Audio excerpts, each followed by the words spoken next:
കൂടി നിൽക്കുന്ന കെട്ടിടങ്ങൾക്ക് നടുവിൽ അതിനേക്കാൾ ഉയരത്തിൽ തലയുയർത്തി നിൽക്കുന്ന ഒരു പൂവൻകോഴി. വലിപ്പം കൊണ്ട് ഈ കോഴി ഗിന്നസ് ബുക്കിൽ ഇടം നേടിക്കഴിഞ്ഞു. പൂവൻകോഴിയുടെ ആകൃതിയിൽ നിർമ്മിക്കപ്പെട്ട ഒരു വമ്പൻ കെട്ടിടത്തെക്കുറിച്ചാണ് ഞാൻ പറയാൻ പോകുന്നത്. ഫിലിപ്പീൻസിലെ നെഗ്രോസ് ഓക്സിഡന്റൽ പ്രവിശ്യയിലാണ് ഈ നിർമ്മാണ വിസ്മയം ഉയർന്നത്. പൂവൻകോഴിയുടെ ആകൃതിയിലുള്ള ലോകത്തിലെ ഏറ്റവും വലിയ കെട്ടിടം എന്ന റെക്കോർഡ് ഈ കെട്ടിടം സ്വന്തമാക്കി കഴിഞ്ഞു. 114 അടിക്ക് മുകളിലാണ് കെട്ടിടത്തിന്റെ ഉയരം. 40 അടി വീതിയും 92 അടി നീളവുമുണ്ട്. 15 മുറികളാണ് കെട്ടിടത്തിലുള്ളത്. ആഡംബര ഹോട്ടലുകളിൽ ഉള്ളതുപോലെ വലിയ ബെഡും ടിവിയും ഷവറുമെല്ലാം സജ്ജീകരിച്ചിരിക്കുന്നു. കാംബ്യൂസ്റ്റോഹൻ ഹൈലാൻഡ് റിസോർട്ടിന്റെ ഭാഗമാണ് ഈ നൂറസ്റ്റർ കെട്ടിടം. റിസോർട്ടിന്റെ ഡയറക്ടർ നിക്കാഡോ ടാനിന്റെ ആഗ്രഹപ്രകാരമാണ് വേറിട്ട ആകൃതിയിലുള്ള ഈ പ്ലാൻ. പൂവൻകോഴിയുടെ രൂപം തിരഞ്ഞെടുക്കുന്നതിന് പിന്നിൽ ഒരു കാരണവുമുണ്ട്. കോഴിപ്പോര് നെഗ്രോസ് ഓക്സിഡന്റലിന്റെ സംസ്കാരത്തിന്റെ ഭാഗമാണ്. അതിനാൽ അങ്കക്കോഴിയുടെ രൂപത്തിലുള്ള ഒരു കെട്ടിടം നാടിന് ഏറ്റവും അനുയോജ്യമാകുമെന്നാണ് അദ്ദേഹം കരുതിയത്.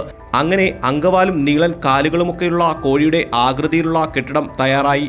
യഥാർത്ഥ പൂവൻകോഴിയുടെ അതേ നിറത്തിലാണ് കെട്ടിടത്തിന്റെ ഓരോ ഭാഗവും. 2023 ജൂണിലാണ് നിർമ്മാണം ആരംഭിച്ചത്.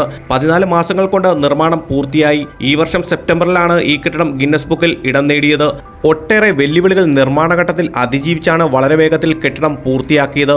പ്രദേശത്ത് അടിക്കടി ഉണ്ടാവുന്ന കൊടുങ്കാറ്റിനെയും ചുഴലിക്കാറ്റിനെയും ചെറുത്തു നിൽക്കാൻ കെട്ടിടത്തിന്റെ ആകൃതിക്ക് സാധിക്കുമെന്നതായിരുന്നു ആശങ്ക. എന്നാൽ അതിനെയെല്ലാം മറികടന്നുകൊണ്ട് കെട്ടിടം പൂർത്തിയായി. വീഡിയോസ് ഇഷ്ടമായാൽ സബ്സ്ക്രൈബ് ആൻഡ് ഫോളോ.